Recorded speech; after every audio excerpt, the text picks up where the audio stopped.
Stock theft remains a serious economic and social crime in South Africa. According to the National Stock Theft Prevention Forum, farmers lose up to 1.4 billion rand every year due to this kind of theft. The Eastern Cape has for years now been the worst affected province, but KZN is now seeing an increase in these incidents too. Let's make sense of this for you now. Bring in UNISA academic and chair of the National Stock Theft Prevention Forum. That's Willie Clack, who's live to us via our video link this morning. And Willie, it's great to have you on the program. Thank you so much for making time. Really concerning to see how much of an issue this is, given the fact that this is nothing new. Indeed, thank you for having me and thanks for the opportunity to talk to you. Unfortunately, I don't know what the links is and we cannot see one another. But you know what, it is it's a very big problem in agriculture, it's a big problem in our society. And we should always remember that all farmers is exposed to livestock theft. It doesn't matter if you have one animal or 1,000. People are exposed to this.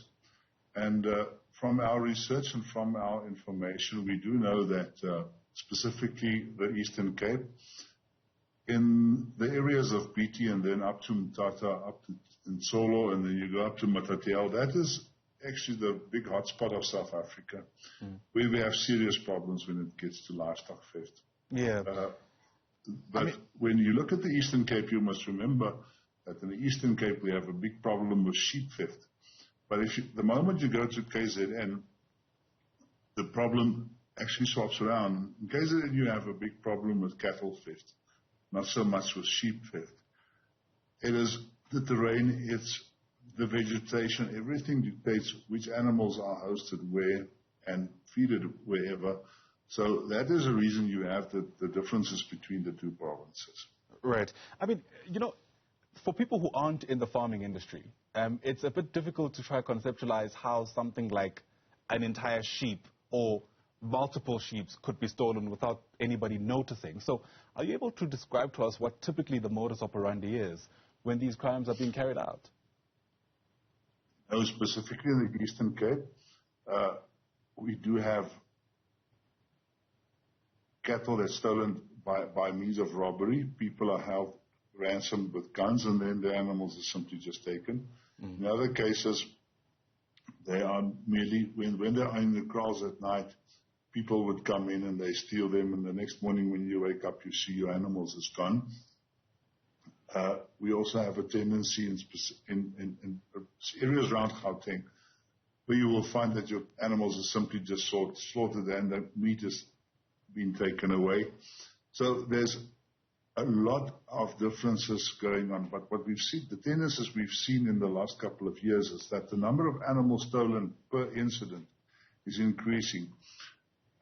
Prior to 2016, we had around about 5 animals per incident that was stolen. Currently, we're nearing the 8 per incident that's stolen. That's either sheep or cattle or goats.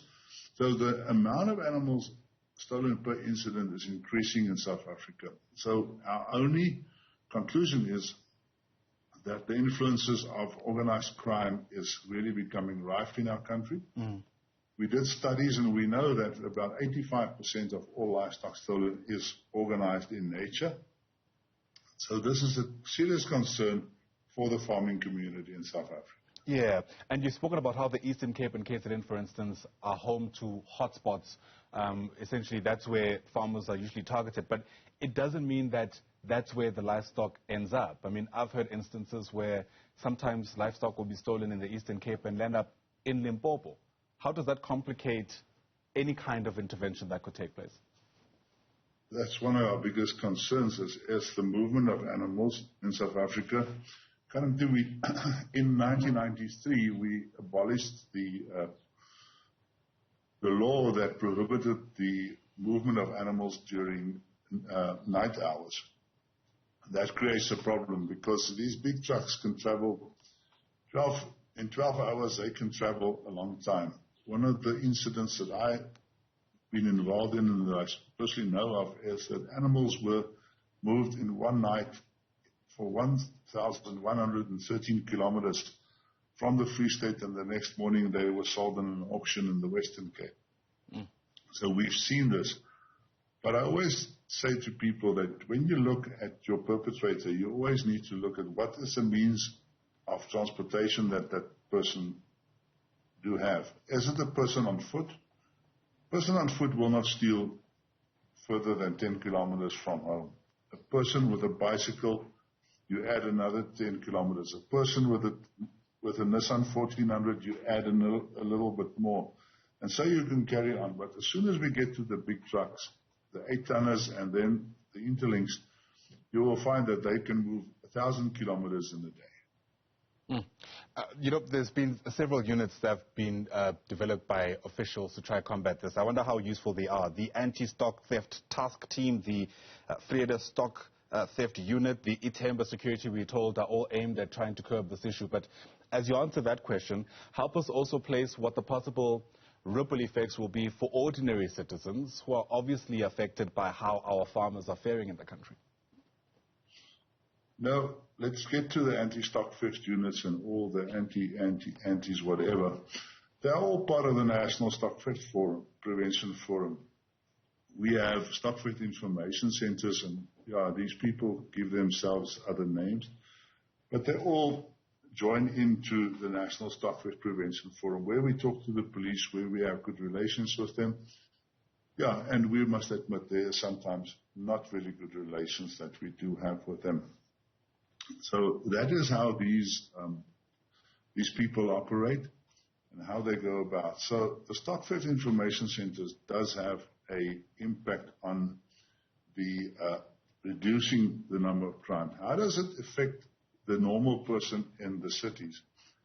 The big problem that we have is animals stolen doesn't go away. They end up in the informal value chain.